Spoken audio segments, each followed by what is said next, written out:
Hello વિદ્યાર્થી મિત્રો, hi everyone, myself Hiren sir and welcomes you to my video tutorial where you can learn the easiest way of physics. ચલો તો અહીંયા જે છે એ આપણે આ સેશનની અંદર આપણે વાત કરીશું આપણા જે તરંગો છે તે તરંગોના કંપ વિસ્તાર વિશેની. ઓકે, ચાલો જોઈએ, સમજીએ તરંગોનો કંપ વિસ્તાર જે છે કોને કહીશું. ઇઝી કોન્સેપ્ટ છે, તમે જે દોલનોની અંદર કંપ વિસ્તાર ભણેલા હતા એના જ જેવું છે અહીંયા. કે જ્યારે તરંગમાં કોઈ કણો આવે છે તો તરંગમાં જે કણોના દોલનોનો કંપ વિસ્તાર હોય છે તો તરંગમાં કણોના દોલનના કંપ વિસ્તારને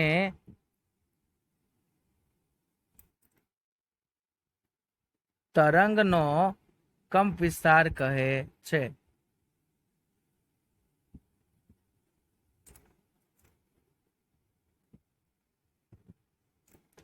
જે આપણે દોલનોની અંદર વાત કરેલી હતી એ જ મુજબ છે, નવી કોઈ વસ્તુ છે નહીં.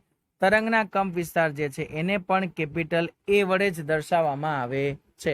આ જે ટોપિક છે એની અંદર આપણે જુદી જુદી જે છે એ ટર્મિનોલોજી જે છે જે આપણને તરંગોમાં ઉપયોગી થશે એવી ટર્મિનોલોજી વિશેની અહીંયા ચર્ચા કરીએ છીએ.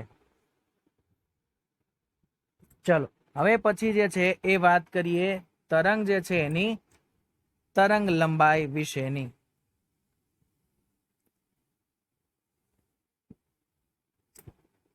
ચાલો સમજીએ તરંગ લંબાઈ. ચલો તો સમજીએ તરંગ લંબાઈ વિશે. હવે તરંગ જે છે એ પ્રસરણની વાત કરીએ તો તરંગ પ્રસરણના બે ક્રમિક બિંદુઓ વચ્ચેનું જે અંતર છે, સમજી લો કે અહીંયા કોઈ એક કણ છે અને અહીંયા કોઈ એક આ બીજું બિંદુ, જે બે ક્રમશઃ બિંદુ હોઈ શકે છે. તમે બે ગર્તના બિંદુઓ લઈ શકો છો સ્ટાર્ટિંગના, અથવા તો બે જે છે એ શૃંગના જે છે એ સ્ટાર્ટિંગના બિંદુઓ લઈ શકો છો. તો એ જે અંતર છે એને કહેવામાં આવે છે તરંગની તરંગ લંબાઈ. ચલો સમજીએ અહીંયા કે તરંગ લંબાઈ એટલે તરંગ પ્રસરણમાં બે ક્રમિક બિંદુઓ વચ્ચેના અંતરને તરંગ લંબાઈ કહે છે. હવે જ્યારે કોઈ પણ તરંગ છે એ તરંગ એક તરંગ લંબાઈ જેટલું અંતર કાપે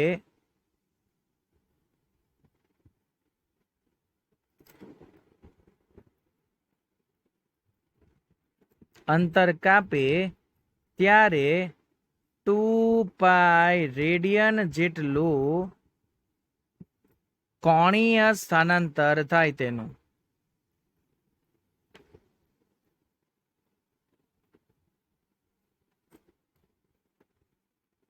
ત્યારે તે પોતે કેટલું કોણીય સ્થાનાંતર કરે છે?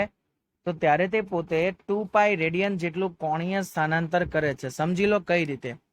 જો હવે આ જે વસ્તુ છે એને સમજી લો કે આપણે રૂપાંતર કરીએ છીએ આપણા યુનિટ સર્કલમાં, તો કણ જે છે એ પોતે અહીંયાથી ગતિની શરૂઆત કરે છે અને અહીંયા સુધી કંઈ પહોંચે છે. ઓકે, સમજીએ કે ગતિની શરૂઆત જે છે એ અહીંયાથી કંઈથી કરી દીધી અને એક તરંગ લંબાઈ જેટલું અંતર ટોટલ કાપે છે. તો આ જે ડિસ્ટન્સ થયું શૃંગ અને ગર્ત વચ્ચેનું પણ જે કુલ અંતર છે એને પણ તરંગ લંબાઈ લેમડા જ કહેવામાં આવે છે. બે ક્રમિક ગર્ત, બે ક્રમિક શૃંગ અથવા તો શૃંગ અને ગર્ત વચ્ચેનું કુલ અંતર, તો એને તરંગ લંબાઈ કહેવાય. તરંગ લંબાઈ જે છે એને લેમડા વડે દર્શાવવામાં આવે છે.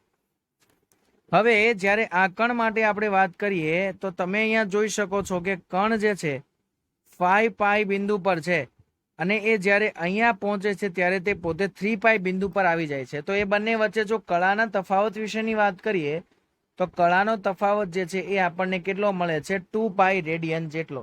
એટલે કે તરંગ લંબાઈ કોને કહેવાય? જો આપણે આપણા એકમ વર્તુળને અનુલક્ષીને વાત કરતા હોઈએ તો કણ જ્યારે અહીંયાથી ગતિની શરૂઆત કરે અને ફરી પાછો ટોટલ ફરીને અહીંયા આવી જાય તો ત્યાં સુધીમાં કણે કરેલું જે સ્થાનાંતર છે તે સ્થાનાંતરને કહેવામાં આવે છે કોણીય સ્થાનાંતર. અને એ જે સ્થાનાંતર છે એને જો આપણે રેખીય સ્થાનાંતરના અનુસંધાનમાં વાત કરીએ તો તેને કહેવામાં આવે છે તરંગ લંબાઈ. હવે તરંગ લંબાઈ જે છે એના એકમ વિશેની વાત કરીએ તો તરંગ લંબાઈનો એકમ છે મીટર, અને એના પારિમાણિક સૂત્રની વાત કરીએ તો તરંગ લંબાઈનું પારિમાણિક સૂત્ર થશે L1 ઓનલી. ઓકે, તો જેમ આપણે કીધું કે બે ક્રમિક બિંદુઓ વચ્ચેનું અંતર એ જે છે એ તમને બે જે છે એ ક્રમિક શૃંગ વચ્ચેનું અંતર, ચલો એ પણ અહીંયા લખી જ દઈએ, બે ક્રમિક શૃંગ અથવા તો ગર્ત વચ્ચેનું જે અંતર છે તે અંતર પણ આપણને કેટલું મળે છે? 2π રેડિયન જેટલું અંતર જે છે એ આપણને મળે છે. અને જો આપણે ધ્વનિ તરંગો જે છે એના કિસ્સામાં વાત કરીએ તો ધ્વનિ તરંગોની જ આપણે ચર્ચા કરીએ છીએ, તો ધ્વનિ તરંગના કિસ્સામાં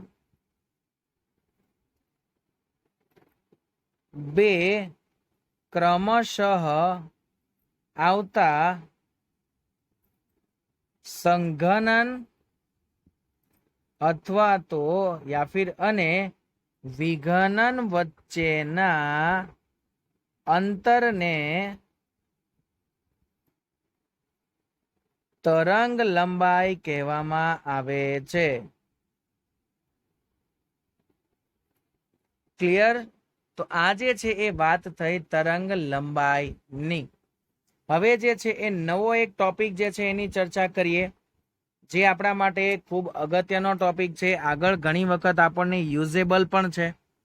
તો એ જે આપણો તરંગનો જે ટોપિક છે એ છે તરંગ સંખ્યા. અને બીજું આપણે વાત કરીશું એની જ સાથે સાથે તરંગ સદિશ.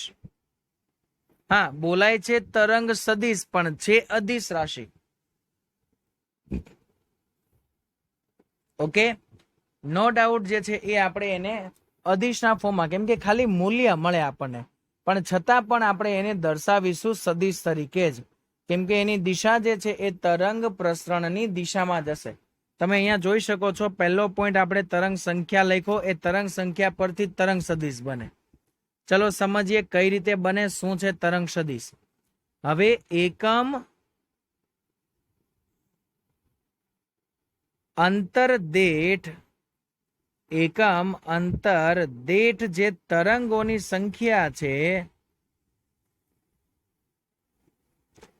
સંખ્યાને તરંગ સંખ્યા કહેવાય છે. તરંગ સંખ્યાને કે વડે દર્શાવવામાં આવે છે. ઓકે, તરંગ સંખ્યા છે એને કે વડે દર્શાવવામાં આવે છે. ચલો, તો અહીંયા શું લખવું આપણે કે ભાઈ એકમ અંતર દીઠ તરંગોની સંખ્યા, તો એને કહેવાય તરંગ સંખ્યા. જો આપણે સૂત્રની વાત કરીએ તો સૂત્ર લખી શકીએ આપણે એકમ અંતર, એટલે કે અંતર ક્યાં આવી જાય? છેદમાં તો આવેલા તરંગોની જે કુલ સંખ્યા છે,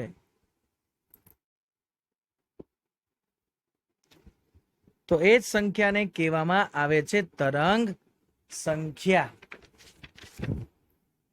ચાલો, તો હવે જે છે એ આગળ ચર્ચા કરીએ. હવે જો આપણે એવું એક વિચારી લઈએ કે ભાઈ તરંગ જે છે એને કાપેલું અંતર, જો આપણે અંતર જે છે એ લેમડા જેટલું લઈએ, લેમડા એટલે કે એક તરંગ લંબાઈ જેટલું, તો એક તરંગ લંબાઈ જેટલા અંતરની અંદર આવેલા જે તરંગ છે એ તરંગની સંખ્યા કેટલી હોય? એક તરંગ જ આવેલું હશે ત્યાં. તો એના માટે જો આપણે લખીએ તો તરંગ સંખ્યા જે છે એને આપણે લખી શકીએ છીએ 1/લેમડા વડે.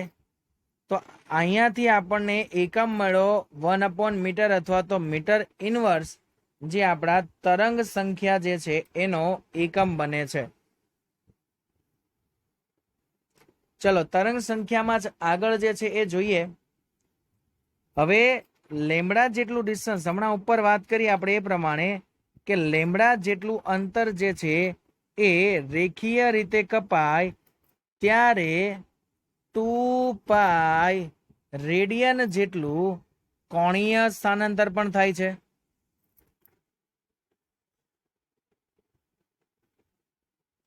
ત્યારે શું થાય છે? 2π રેડિયન જેટલું કોણીય સ્થાનાંતર થાય છે.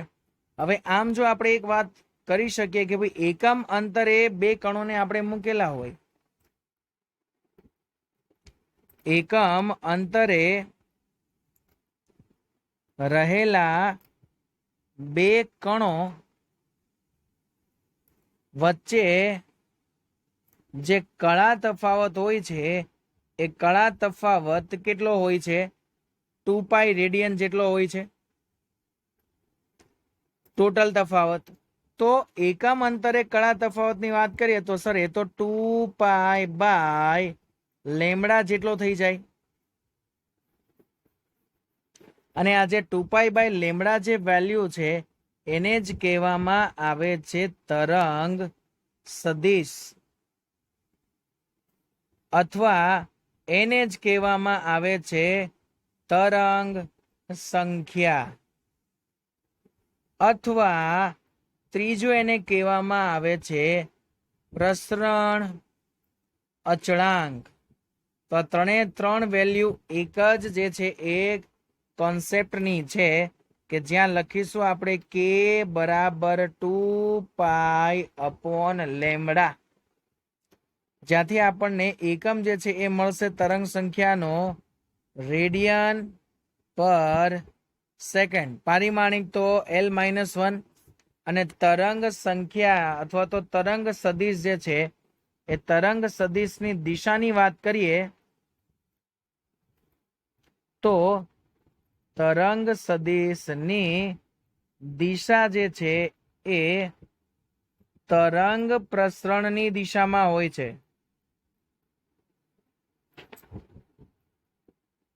તરંગ પ્રસરણની દિશામાં લેવામાં આવે છે.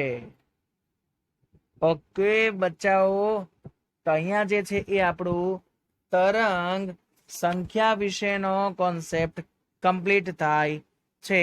હવે પછીનો કોન્સેપ્ટ જે એની વાત કરીએ, જે આપણો કોન્સેપ્ટ છે તરંગની આવૃત્તિ.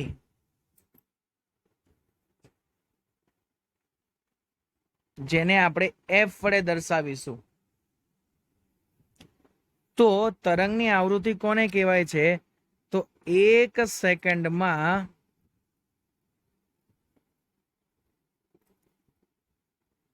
કણે પૂર્ણ કરેલા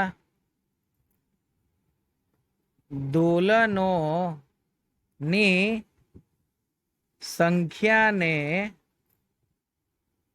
કણની આવૃત્તિ કહેવામાં આવે છે, જેને F વડે દર્શાવવામાં આવે છે. તો તરંગ આવૃત્તિ એટલે માધ્યમમાં જે કણોની આવૃત્તિ છે એ જ તરંગ આવૃત્તિ છે, નવું કંઈ નથી. અને તરંગ આવૃત્તિ જે છે એના એકમની વાત કરીએ તો એનો એકમ છે સેકન્ડ ઇનવર્સ અથવા હર્ટ્ઝ.